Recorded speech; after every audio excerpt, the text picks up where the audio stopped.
Sehemu ya 9 ya simulizi inayokwenda kwa jina la Mpishi Muuaji ndani ya hoteli. Sehemu ya 8 tumeishia pale ambapo Queen katumiwa ujumbe kutoka katika chama cha kishetani. Ukisomeka watamfikia mahali popote alipo. Karibu tusonge mbele na sehemu ya 9 ya simulizi hii. Usisahau kusubscribe, kulike na kucomment ili uwe wa kwanza kabisa kupata taarifa tunapokuwekea simulizi hii. Mpishi Muuaji ndani ya hoteli, sehemu ya 9. Ujumbe ule ulinichanganya kuambiwa binamu yangu Haika ndiye anayefuata. Inawezekanaje? Hata mama bado sijamzika. Mama mdogo naye ndiyo hivyo, kaanguka msibani na kufa hapo hapo. Bado naambiwa binamu yangu lazima aondoke. Kisa cheo. Hapa sitaweza fanya hivyo tena, kuendelea kumwaga damu za ndugu zangu. Niliondoka katika chumba cha daktari kwa hasira, huku nikimwacha daktari na maiti ya mama mdogo ndani ya ofisi yake. Nikatoka nje na kuwaomba ndugu zangu tuliomleta mama mdogo tuingie ndani ya gari turudi nyumbani kwa ajili ya mazishi. Tulifika nyumbani na kukuta watu wengi wakizidi furika katika msiba wa mama, kutokana na baba yangu kuwa maarufu mjini pale, kutokana na wenyeji wake pale mjini wa miaka mingi. Machozi yalianza kunitoka tena kuona umati wa watu wakiwa katika huzuni, huku mwili wa mama ukitolewa nje ukiwa ndani ya jeneza, huku wengi wao wakiangusha vilio. Nilipomwangalia baba yangu, alikuwa akashikilia fimbo yake ya kutembelea huku ameinamisha kichwa chini. Kuona ile hali, nilishuka kwenye gari na kuanza ita, mama, ni makosa yangu, nisamehe mama, usiondoke ukaniacha huku watu wasielewe kwa nini nasema ni makosa yangu, wao wakizani huenda nilikuwa mbali na mama ndio maana nasema vile. Nguvu ziliniisha, nikajikuta nashikiliwa na watu wawili. Nikaanza kuelekea sehemu ya makaburi ya wanandugu ambao hayakuwa mbali na nyumbani. Baada ya kamwendo kidogo, tulifika na ibada kuanza ya maziko, huku kila mmoja akiwa ametulia akimsikiliza mchungaji anachohubiri. Wakati akiwa anahubiri, kuna gari nyeusi ya kifahari ilifika katika eneo karibu na kaburi, huku kila mmoja akilikodolea macho lile gari na akiwa na shauku ya kujua nani anashuka. Hata mimi nilibaki kuitazama ile gari ili nione nani anayeshuka.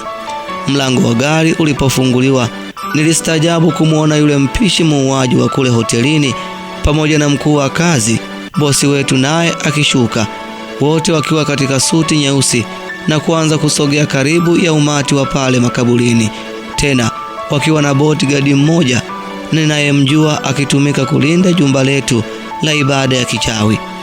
Walifika na kuvua kofia zao kichwani na kuketi, huku wakionekana ni watakatifu mioni mwao, kumbe ni mashetani watu. Ibada iliendelea na hatimaye mwili wa mama ulianza ingizwa kaburini taratibu na kupelekea watu wengi kulia. Nisiamini kwa ujinga wangu nimempoteza mama yangu leo. Nilijikuta nimetenda unyama kwa watu wasio na hatia.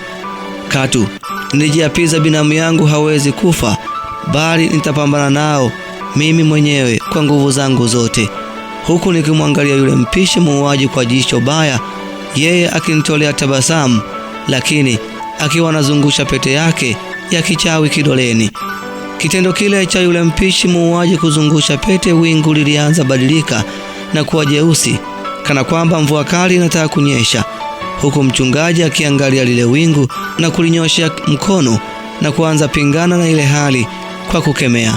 Kitendo kile kilitufanya mimi na yule mpishi muuaji pamoja na bosi wangu kupata maumivu ya aina moja, tena vitu kama moto ukituingia tena mkali bila watu kujua kinachoendelea kwetu, zaidi ya kumshuhudia mchungaji tu akiomba. Lakini ghafla mchungaji alisimama kuomba na kukaa kimya kidogo, huku akitikisa kichwa na kumalizia maziko, akiwakata jicho kali mpishi muuaji na yule bosi wangu wa kazi. Watu walianza tawanyika taratibu, huku akirudi nyumbani na lile wingu kuanza kurudi katika hali yake.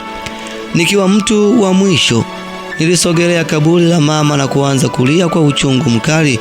Kwa mbali mchungaji aligeuka na kuniangalia huku akitikiza kichwa na kuondoka, lakini mpishi muuaji nilimwona akimwaga bosi wetu. Akarudi na kuanza kunifuata mpaka pale kaburini na kuwaomba watu walionishikilia waondoke waniache naye. Walitii na kuondoka, huku yule mpishi muuaji akipiga magoti chini na kuniangalia kwa huruma na kuniita jina langu kwa upole, huku akisema, pole sana Queen. Hata mimi sio kwamba napenda hii hali, nami ilinikuta kama wewe. Pale nilipokuwa nafuatilia mama yangu siri zake, nikajikuta naingia kilazima katika kundi hili la kishetani. Mpishi muuaji akazidi kuniambia, Queen, ni bora usingenifuatilia kuhusu kazi yangu pale hotelini. Ona leo yamekupata haya, japo sasa ni tajiri mkubwa, lakini ndiyo unapoteza ndugu zako kwa sababu ya cheo ulichopewa. Ni kikubwa, hata mama yangu mzazi alipoteza ndugu wengi, mpaka baba yangu mzazi, kwa cheo ulichompokea kwa sasa. Ninachokuomba Queen, simama na mimi, tuachane na hao watu. Kama pesa tunazo, tujitoe kabisa katika mikono yao, na kujitoa kwetu tukubaliane kufa au kupona, la sivyo ndugu wengi watakufa. Maneno ya mpishi yule yalinistaajabisha kidogo na kunipa matumaini kuwa kumbe wengi hawapendi kufanya vile, bali wanashinikizwa. Nilimwangalia yule mpishi usoni, tena akiniangalia kwa hali ya kunionea huruma, huku akinipatia mkono, nami siku sita nilimpa mkono na kumuuliza, okay, tunaanzia wapi sasa? Yule mpishi muuaji alinitolea tabasamu na kusema, tunaanzia hapa hapa, huku akigeuzia macho gari la bosi wa kazini kwetu. Taratibu mpishi muuaji alinyanyuka, huku akilitazama gari la bosi wake kwa hamu, huku akiniambia nisubiri nione kinachokwenda tokea. Akalifuata lile gari, lakini akiwa anatembea, wingu likabadilika na radi kubwa nzito ilipiga na kupelekea kila mtu kukimbia huku na kule kutafuta sehemu ya kujificha. Lakini yule mpishi muuaji wala hakushtushwa na ule mlio wa ile sauti ya radi. Zaidi aliingia katika ile gari aliyokuwemo bosi wetu na kisha kuondoka na gari upesi eneo lile, huku mimi nikipigwa na butwa kuona nilichoambiwa na yule muuaji. Mbona sijaona kikitendeka? Nikaona nimedanganywa. Nilinyanyuka na kuanza kurudi nyumbani, huku moyoni nikijisemea kuwa lazima nivishinde vita hivi kwa njia yoyote ile. Nilifika nyumbani na kukuta watu wengi bado wapo pale nyumbani. Ndipo kiongozi wa serikali ya mtaa alisimama na kutangaza kuhusu msiba wa mama mdogo na kuwaacha watu midomo wazi. Akiwa anaendelea kutangaza kwa mbali, nilimwona binamu yangu Haika ambaye anatakiwa afi tena kwa mkono wangu, akiongea na mchungaji aliyetoka mzika mama yangu si muda. Wakiwa katika mazungumzo, binamu yangu na yule mchungaji, baada ya wao kuniona, mchungaji alinitazama kwa uso wa hasira fulani na kuniita. Kuona naitwa, mwili wangu ulitetemeka, maana alichonifanya kule makaburini nikajua hapa sasa na kuisha. Nilimsogelea taratibu, huku mapigo ya moyo yakinienda mbio. Baada ya kumfikia, alinishika mkono huku akinitizama usoni. Baada ya hapo aliachia tabasamu huku akiniuliza, binti, una amani? Swali lile kwangu lilikuwa gumu kidogo, kwani kiukweli sikuwa na amani. Nikiwa na tafakari nimjibu vipi, mara alikuja dereva wangu na kuninong'oneza sikioni na kusema, bosi, kuna ajali imetokea. Bosi wako kapoteza maisha, lakini kijana wake yuko salama. Ujumbe ule ulinishtua na kupelekea nikimbia upesi hadi kwenye gari na kumpigia simu yule mpishi muuaji apate kunieleza kama ndiyo kazi imeanza. Nilifika katika gari na kupiga simu, huku kijasho kinitiririka usoni kwa presha ya kutaka jibu kutoka kwa yule mpishi. Kweli simu ilipokelewa na yule mpishi, tena akicheka kicheko kikubwa. Sikujua kwa nini anacheka. Ndipo aliponiambia kazi imeanza na bosi ndiye wa kwanza amefanikiwa kumuua. Kusikia vile, japo nilishtuka, lakini kwa upande wa pili ilinifurahisha. Ndipo mpishi muuaji alinitaka tuonane naye upesi kwa ajili ya kuzuia kifo cha binamu yangu, kwani muda si mrefu nafsi yake itachukuliwa kutolewa kafara. Kusikia vile, nilimwamuru dereva nipeleke alipo yule mpishi muuaji. Nikiwa naondoka, nilimwona binamu yangu bado akiwa na mchungaji, lakini cha ajabu binamu yangu aliniangalia kwa huzuni. Sikujua kwa nini aliniangalia vile. Nilichofanya ni kupandisha kioo cha gari yangu na kuondoka nyumbani pale kwa kasi. Nikiwa njiani, uliingia ujumbe wa simu toka kwa binamu yangu Haika ukisema, dada, unaporudi niletee dawa, kichwa kinaniuma sana. Kuona ujumbe ule, nikajua kumekucha, ndiyo anaelekea kuchukuliwa binamu yangu. Nilimuomba dereva kuongeza spidi mpaka sehemu ya ufukwe wa bahari alipo yule muuaji.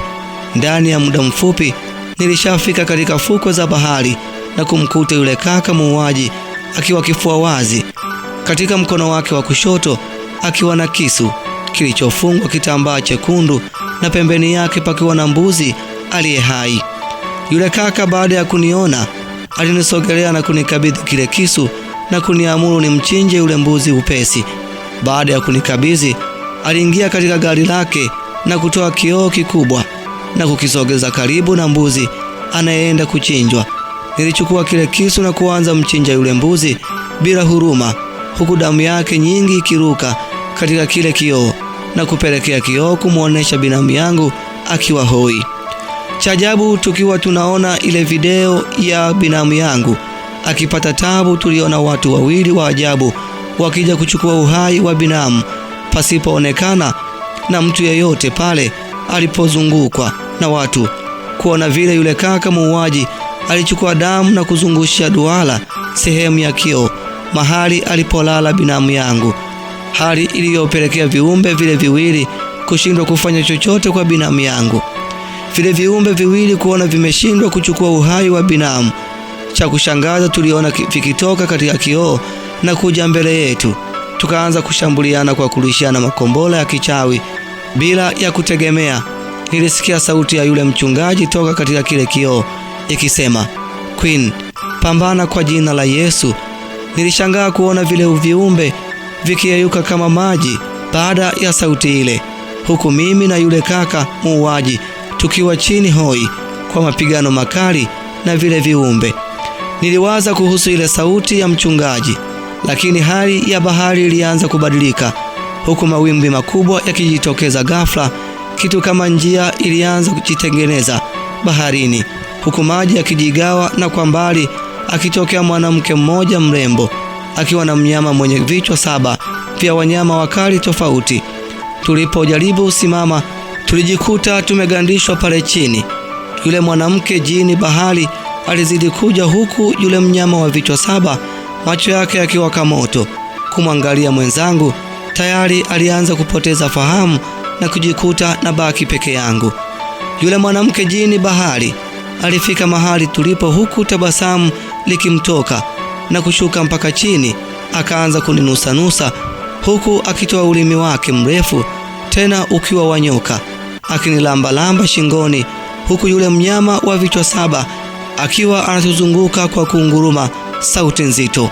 Cha kushangaza, kadri nilivyokuwa nikilambwa, mwili nao ulianza nitoka vipele vingi. Niliogopa, ndipo nikamkumbuka Mungu wangu alinusuru na kile kiumbe.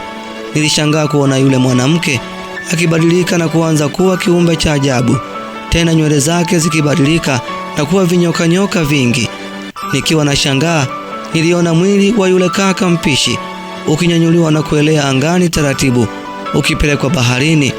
Nilifunga macho nisione kinachoendelea kutendeka kwangu, lakini sura ya mchungaji ilinijia kichwani tena, akiniita jina langu kwa sauti kubwa akisema, Queen, pambana, niko nyuma yako. Hakikisha unamkomboa mwenzio baharini. Ita mara 7 jina la Mungu wako. Kiumbe hicho kitakimbia. Kuangalia baharini, yule kaka muuaji alikuwa bado akielea angani juu ya bahari. Nilifunga macho na kuanza ita Mungu mara 7.